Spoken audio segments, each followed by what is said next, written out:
What simple plot hole ruined a whole movie for you? Limitless.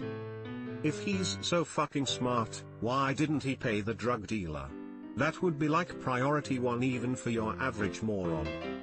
Yeah, this always bothered me. That would have been like next day, after doubling my money, him paying this guy back. Worst case is you set back your trading gains one day. Bruce Wayne being completely broke in A Dark Knight Rises because his share trading was allowed to stand despite the fact that there was a terrorist attack on the stock exchange. Also, the richest man in the city has his entire fortune in the stock market. Nothing in bonds, T-bills, real estate, precious metals, etc. Yeah, besides you'd think someone like Bruce Wayne would have offshore accounts in case of something like this happening. You can leave the country. The Purge. No one tries to do fraud during those hours. What a waste of potential. The fucking Apple store is down the street but all anyone wants to do is murder? It's fucking stupid. If you steal a car during the Purge, how do you get to keep it? Do you have to prove you stole it then? How? Is there a special paper to fill out at the DMV the next day? Ant-Man, they specifically say early in the movie that his mass won't change, only the space between his molecules. So he'd always weigh 200 pounds. Later on in the same movie Hank Pym has a freaking tank on his keychain. Also the fact that the ants can carry Scott. I know ants are strong but he still weighs 200 pounds. In the second movie they shrink an entire building and roll it around like it's a suitcase Lamau. He weighs 200 pounds, obviously. The number doesn't change, just the units. Why do the cars have doors, or seats? Why does McQueen and Doc Hudson have to start their engines for their dirt track race? They drove to the starting line yet they had to still start their engines?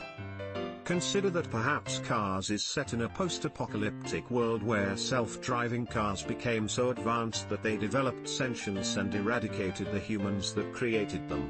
So doors and whatnot are like vestigial organs. In Primer, why didn't Guy 2 in Timeline 4 come back to Timeline 3 and destroy the box so Guy 1 in Timeline 8 couldn't go back in time to Timeline 5 and fold the box into Timeline 6?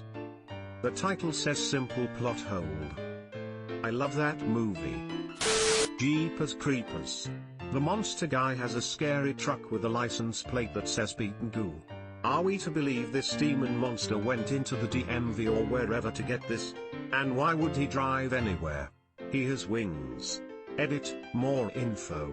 The characters read the Beaten Goo as beating you. Which turns out to be a warning because he does eat people. He's been around a while. He could have probably stolen it from one of his victims. If he found a badass wannabe which had the original intention, the plate meaning beating you. I also didn't understand why a thing that can fly learned to drive in the first place, or how if he wakes up every 23 years his house seem in good condition and no one has tried to burgle in and notice all the corpuses before. Gravity. So many mistakes. The one that stands out is George Clooney floating away at rapid speed after he detaches himself from Sandra Bullock. That just doesn't happen. He'll still be going at the same speed as he was before. Who TF is pushing him away? Right? That should have been a super boring scene for him, like, hey guys, I only have another 90 minutes of air in this thing. Have you managed to find a cable or something yet, as he floats along at the exact same position he was in before? How does Edward get an erection in Twilight?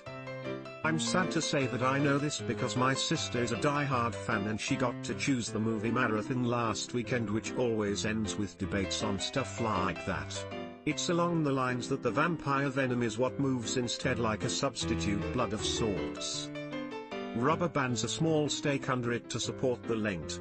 Like a plant that need help else grows too high and snaps. Just horizontally. In Philadelphia, Andrew Beckett successfully sues his company for wrongful dismissal after they discover he has AIDS. Except, it's made incredibly clear that it wasn't 'cause of his AIDS they fire him for being gay. Even the defense makes that point. At that time in Philadelphia, it was 100% legal to fire someone for being gay. The trial should have ended oppositely. They only guessed he was gay because they saw a Kaposi sarcoma on his face, which is a sign of being immunocompromised. The employer could try, and did try, to argue it was not discriminatory to fire an employee because of that guess based on a medical condition, but that is a bad argument and would fail. The medical condition was the only information they actually had. I believe that film is based on 2 true stories, but the writers may have moved it to Philadelphia because of the state's discriminatory laws, without realizing that could weaken the plot. Walking Dead, whenever they have 10 versus 2,000 zombies scenes, I mean you cannot kill that many zombies with just knife, it will break. Unless it has Unbreaking 3 and Mending. Also that those shits don't just decompose completely. After a little bit, there would be nothing left but bones and hair. Dust storms of destructive magnitudes can't happen on Mars. But Matt Damon can still play one hell of a botanist. Andy Weir, The Martian's author, repeatedly said he knew that a windstorm of that intensity couldn't happen on Mars, but just couldn't think of any other way of getting the rest of the team off Mars while leaving Mark Watney behind but still alive. It's a widely acknowledged plot hole. I'm sure there are many other NASA, space engineers who could. Examples can probably be found across the internet, but as plot holes go, it's not the worst. I wouldn't call that a plot hole, it's more artistic license. It'd be like calling magic in a fantasy movie a plot hole because it can't happen in real life.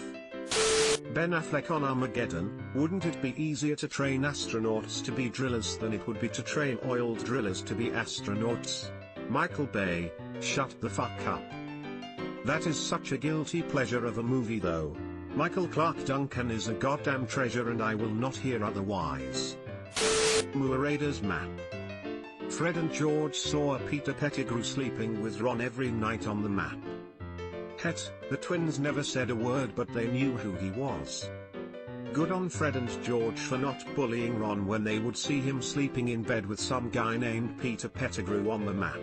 They could have been total dicks about it. My opinion is that when Fred and George were looking at the map, they weren't paying attention to what Ron was doing. Peter was Percy's rat before he was Ron's rat. Fred and George didn't notice Peter with Percy either. Entangled. How, or why does Rapunzel know when it's her birthday? In The Holiday, why do Jude Law's characters' kids have their own phones? One of these like 4. That Rapunzel one gets me. Mother Gothel pretends to not even know about her birthday. Why would she tell her in the first place? Subscribe for more hot Reddit takes in your inbox, guaranteed.